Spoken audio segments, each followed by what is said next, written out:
नमस्कार। आप सभी का आपके अपने चैनल पर एक बार फिर स्वागत है।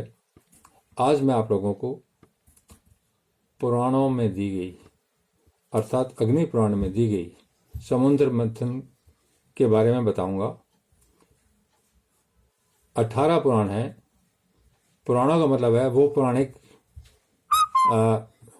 बातें, आध्यात्मिक बातें जो ईश्वर और परमात्मा के बारे में बताया गया है।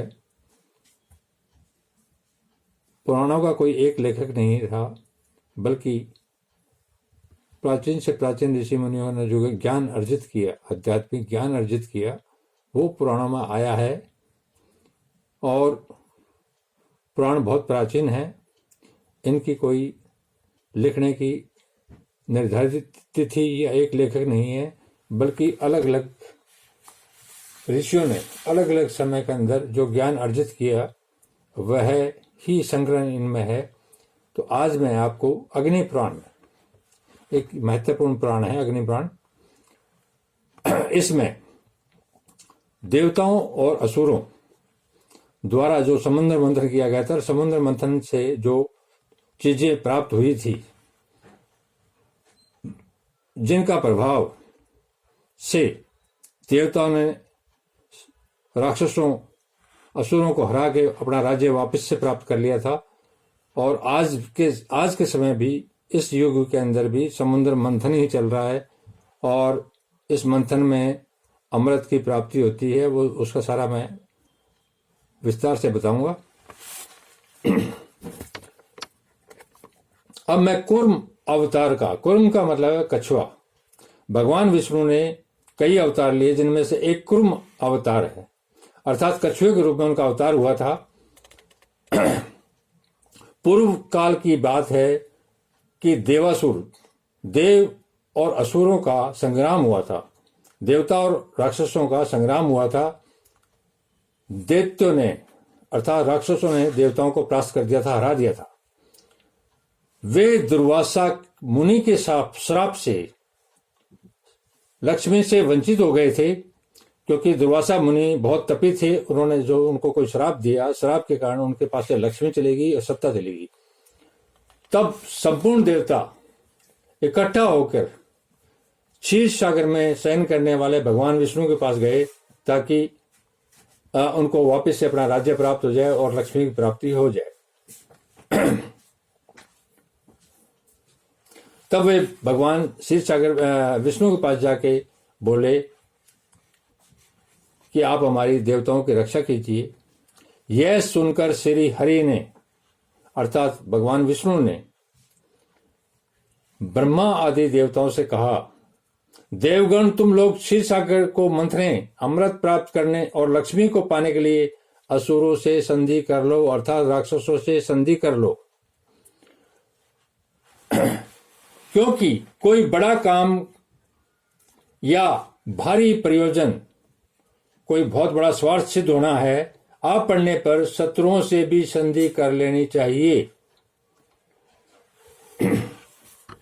मैं तुम लोगों को अमृत का भागी बनाऊंगा और दैत्यों को इससे वंचित रखूंगा। तब भगवान विष्णु ने उनको कहा कि तुम पर भारी विपदा आ गई, संकट आ गया।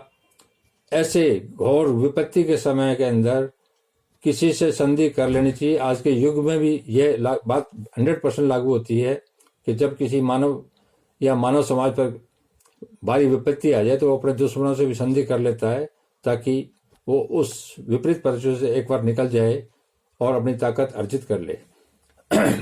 राजा महाराजा भी ऐसा करते थे। आजकल वर्तमान राजनीति में ऐसी बातें होती रहती है।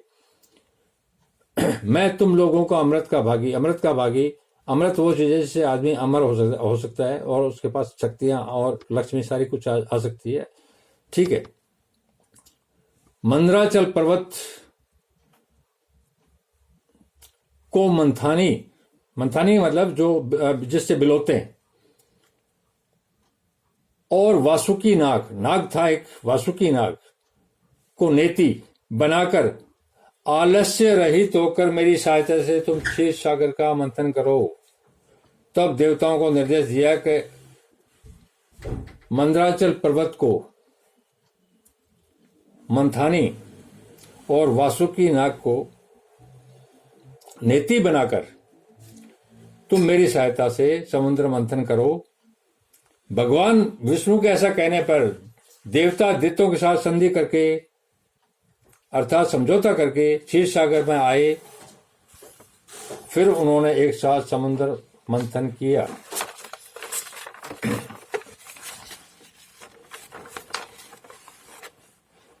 अब इसके अंदर देवताओं ने अपनी बुद्धि का इस्तेमाल किया।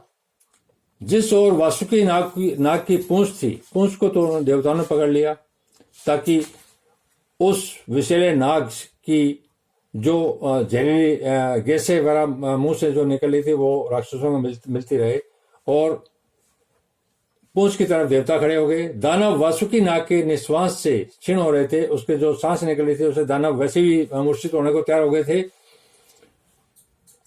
देवताओं को भगवान अपनी कृपा दर्शी से भगवान, ये विष्णु भगवान का ही उनको वरदान था कि उसके कारण से उनको ये चीज मिली। और समुद्र मंथन आरंभ होने पर कोई आधार न मिलने से मंदराचल पर्वत जो था वो भी बिना किसी आधार के कारण वो डूब गया। तब भगवान विष्णु ने अचानक कूर्म कछुए का रूप धारण कर लिया और मंदराचल को अपनी पीठ पर रख लिया, उस पर्वत को अपनी पीठ पर रख लिया कुब्बड़ बना के। फिर समुद्र मथा जाने लगा, क्योंकि समुद्र जब तक बिलोया नहीं जाएगा, जब तक उसमें से वो चीजें रत्न प्राप्त होने वो प्राप्त नहीं होंगे, अमृत नहीं निकलेगा। फिर समुद्र मथा जाने लगा तो उसके भीतर से हलाहल विष प्रकट हुआ। हलाल विष वो विष है जो भगवान शिव ने अपने गले में धारण कर लिया था। अगर उसको गले में धारण नहीं करते तो पूरा संसार आज जिस रूप में है, जीवित रूप में, वो कभी भी नहीं हो पाता। उस हलाल विष को आज भी भगवान शिव ने दुनिया को बचाने के लिए इस आदि देवता ने अपने गले में धारण कर रखा है, इसलिए नीलकंठ कहलाते हैं। इससे कंठ में काला दाग पड़ जाने के कारण वो नीलकंठ कहलाए। तत्पश्चात समुद्र से वारुणी देवी पारिजात वृक्ष, कौस्तुभ बनी, गायें और दिव्य अप्सराएं प्रकट हुई। फिर लक्ष्मी देवी का प्रादुर्भाव हुआ, वे भगवान विष्णु को प्राप्त हुई, अर्थात उसमें से लक्ष्मी निकली, वो भगवान विष्णु को प्राप्त हुई, उनकी पत्नी हुई। संपूर्ण देवताओं ने उनका दर्शन और सत्वन पूजा की, इससे वे लक्ष्मीमान हो गए। जब देवताओं ने उसकी पूजा पाठ की तो वो उनको भी लक्ष्मी प्राप्त हो गई। ये हमारे पर भी लागू होता है, जब हम लक्ष्मी की पूजा करते हैं तो लक्ष्मी हमारे को प्राप्त होती है। तदंतर भगवान विष्णु के अंशभूत धन्वंतरी, जो आयुर्वेद के प्रवर्तक हैं, हाथ में अमृत से भरा हुआ कलश लिए प्रकट हुए। धन्वंतरी आयुर्वेदिक के प्रवर्तक हैं। आज जो आयुर्वेदिक चिकित्सा शास्त्र चल रहा है वो उसके प्रवर्तक सबसे पहले धन्वंतरी हुए, उसके बाद चरक मुनि हुए, उसके बाद अन्य मुनि हुए, और इसी तरह से ये आज का आयुर्वेदिक शास्त्र चल पड़ा और ऐसे मतलब उसमें हो चुका उपचार वगैरह के लिए।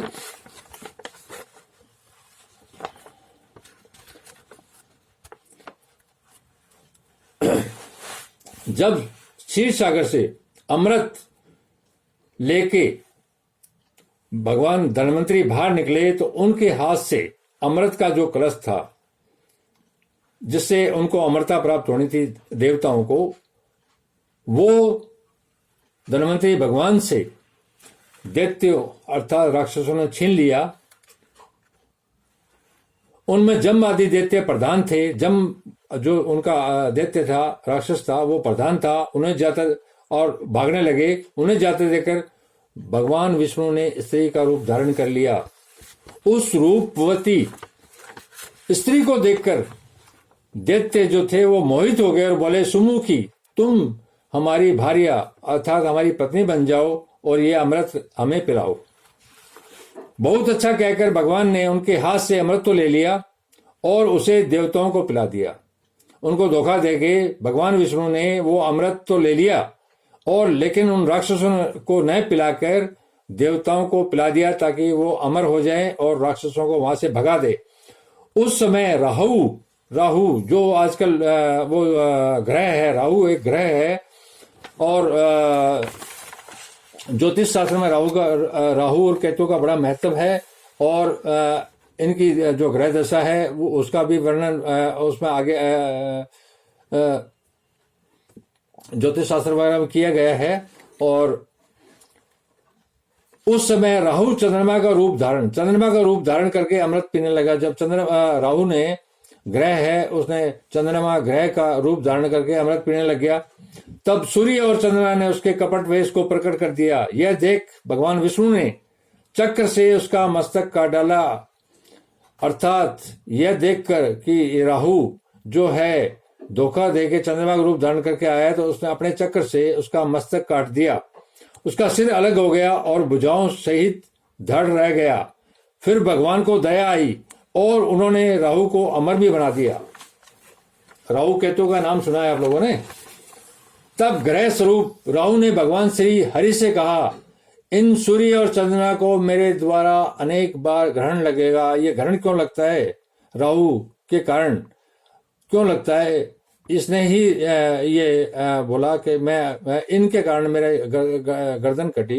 भगवान विष्णु गुस्सा हुए, इन्होंने मेरी पोल खोल दी, इस कारण से मैं इनको श्राप देता हूं और मेरे कारण इनको आजीवन ग्रहण लगेगा। आज भी ग्रहण लगता है। उस समय संसार के जो लोग कुछ दान करें वह सब अक्षय हो। तो इस समय जब ग्रहण लगता है तो दान जो करेगा, जान जो करता है वो अक्षत मतलब हमेशा कायम रहता है, और उसका प्रतिफल बहुत अच्छा होता है। इसलिए ज्योतिष शास्त्री और दूसरे शास्त्री हैं वो बताते हैं कि आज ग्रहण है, ग्रहण में ये काम नहीं करना है, ये काम नहीं करना है। भगवान के प्रयत्न से दैत्यों को अमृत नहीं मिल पाया, अर्थात राक्षसों को अमृत नहीं मिल पाया। अतः देवताओं ने उन्हें युद्ध में मार गिराया। फिर देवता स्वर्गलोक में विराजमान हुए। दैत्य लोग पाताल में रहने लगे। आज भी दैत्य लोग पाताल में रहने लगे, लेकिन कलयुग में ये हमारे पापों के कारण फिर से बाहर आ गए हैं पाताल से और धरती पर फैल गए हैं। ये हमारे कर्मों का फल है। जो मनुष्य देवताओं की इस विजय गाथा को सुनता है वह स्वर्ग लोक में जाता है। जो मेरे वीडियो के माध्यम से इस कथा को सुन रहा है वो श्रोता, वो सुनने वाला स्वर्ग का अधिकारी अभी इसी टाइम होगा। धन्यवाद।